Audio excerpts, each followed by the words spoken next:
오늘의 본문은 마태복음 25장 1절에서 29절입니다. 이번 주 가족 주제는 왕의 재림입니다. 여러분은 왕의 재림에 대해서 어떻게 생각하십니까? 예수님의 재림에 대해서 어떻게 생각하며 인생을 살아가고 계십니까? 우리는 예수님의 재림에 대해서 누구보다 잘 알고 있는 하지만 정작 우리의 삶을 살펴보면 예수님의 재림에 대해서 많이 생각하지 않고 살아갈 때가 있는 모습을 발견합니다. 우리가 한 주 동안 아니면 어제 예수님의 재림에 대해서 얼마나 생각해 보셨나요? 그리고 예수님의 재림이 올 것을 생각하며 얼마나 준비하며 사셨나요?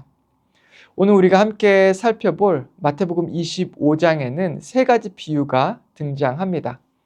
우리가 너무나 잘 아는 세 가지 비유. 첫 번째는 열처녀 비유, 두 번째는 달란트 비유, 세 번째는 우리가 소위 말하는 양과 염소의 비유, 이 세 가지가 등장하는 것입니다. 그래서 이 마태복음 25장을 천국에 관한 비유가 담겨져 있다. 그래서 천국 비유장이라고 말하기도 하죠. 그런데 여기서 우리가 놓치지 말아야 할 또 하나의 개념은 이 세 가지 비유 모두 예수님의 재림에 대해서 말씀하고 있다는 것입니다. 첫 번째 비유 먼저 우리가 함께 살펴봤으면 좋겠는데요. 이 첫 번째 비유가 바로 열처녀 비유입니다. 열처녀가 신랑 예수님께서 신부를 맞이하러 오시는 것을 기다리고 있는데요. 여기서 정확하게 열처녀가 모두 신부다라고 성경은 이야기는 하고 있지 않습니다. 이 열처녀가 신부를 맞이하러 오는 이 예수님, 이 신랑의 이 들러리 친구들일 수도 있고, 결과적으로 이들에게 가장 중요한 것은 이 결혼식에 참여할 수 있는지 없는지인 것이죠. 5명의 처녀는 결혼식에 참여할 수 있었고 5명의 처녀는 참석하지 못하게 됐습니다. 그것을 가른 결정적인 것은 바로 이들이 신랑이 다시 오실 것을 알고 준비했던 5명의 처녀는 결혼식에 참여할 수 있게 됐고요. 또한 나머지 5명은 이 결혼식에 참여하지 못하게 된 것이죠. 예수님의 재림을 얼마나 어떻게 준비했는지, 그것을 준비하기 위해서 기름을 준비했는지를 말하고 있는 것입니다. 우리의 삶도 이와 같아요. 우리가 모르게 그냥 세상을 살아가는 대로 살다 보면 정작 예수님의 재림을 준비하지 못한 채 살아갈 때가 있습니다. 등불이 의미하는 것들이 참 많이 있는데요. 예수님의 재림을 준비하기 위해서 이 등불과 기름을 준비하는데, 이 5명의 처녀는 기름을 준비했지만 또 5명의 처녀는 기름을 준비하지 못했습니다. 여러분, 우리는 어떤가요? 주님의 재림을 기억하며 기름을 준비하는 삶을 살아가고 있는지, 아니면 그냥 살아가는 대로 삶을 그냥 흘러가는 대로 살고 있지는 않는지 한번 생각해 봐야 하는 것입니다. 세상의 기준은 이 땅에서 성공하고 그리고 잘 먹고 잘 살고 걱정 없이 근심 없이 살아가는 것을 세상에서 잘 사는 법이라고 말합니다. 어쩌면 기름을 준비하지 않은 5명의 처녀는 자기가 편한 대로 세상을 살아가는 흐름대로 그냥 흘러가는 대로 살아갔는지도 모릅니다. 하지만 정작 이 예수님의 결혼식, 그 결혼식에는 참여하지 못했던 것이죠. 우리도 마찬가지입니다. 우리의 삶을 살아갈 때 주님께서 다시 오실 것을 마음에 염두에 두고 그리고 주님을 바라보는 삶을 살아가야 하는 것이죠. 그럴 때 우리가 기름을 준비할 수 있고, 기름이 또한 성령의 불을 의미하지 않습니까? 네, 성령님께서 우리 안에서 이끄시는 대로, 또한 성령님께서 비추시는 대로 그런 삶을 살아가게 되는 것입니다. 두 번째 비유는 달란트 비유입니다. 한 종에게는 5달란트, 두 번째 종에게는 2달란트, 1달란트를 주었던 이 달란트 비유 너무나 잘 알고 있죠. 이 비유는 하나님께서 주신 것들로 순종하는 삶과 그리고 소명을 가지고 살아야 한다는 것을 말씀하고 있습니다.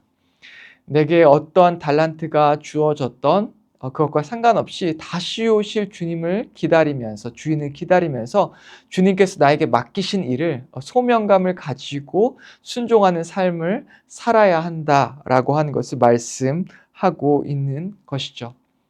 우리의 삶은 어떻습니까? 주님께서 우리에게 맡겨주신 것으로 주님께서 주신 많은 것들이 있습니다. 시간도 있고요. 물질도 있고 재능도 있습니다.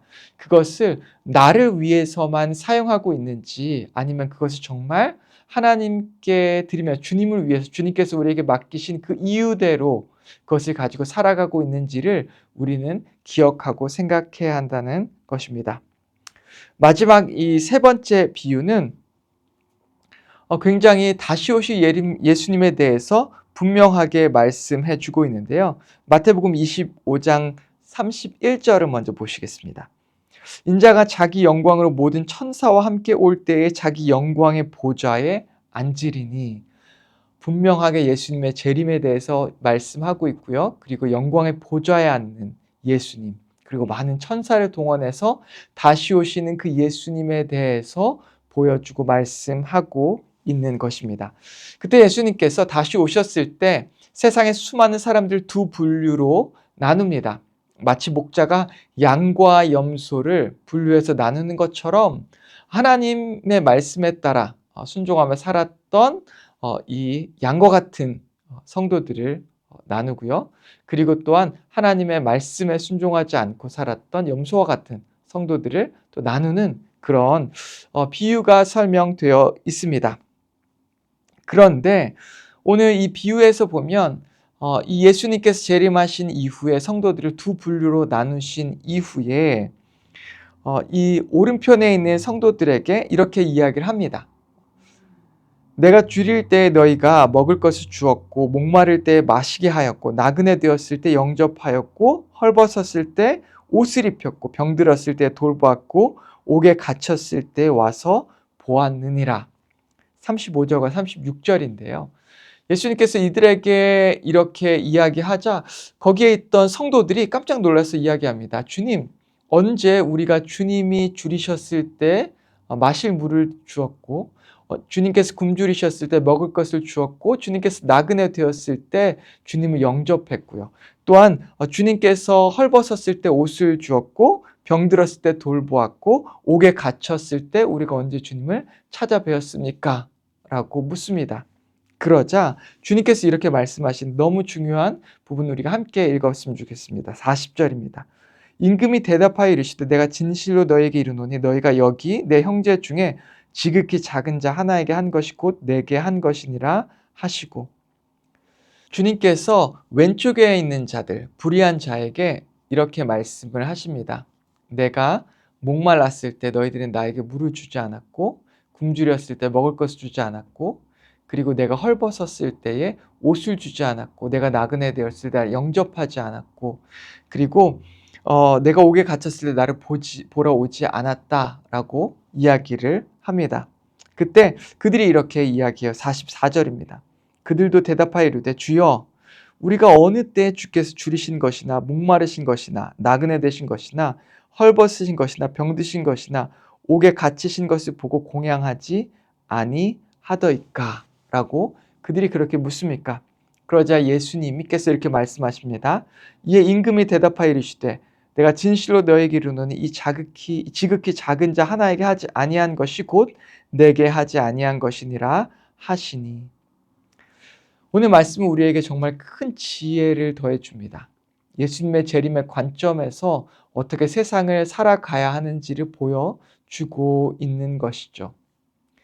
예수님의 관점에서, 특별히 재림의 관점에서 세상을 잘 사는 법은 바로 하나님께서 우리에게 주신 그 사랑을 약한 자, 지극히 작은 자에게 실천하며 살아야 한다라고 하는 것을 보여주고 있습니다.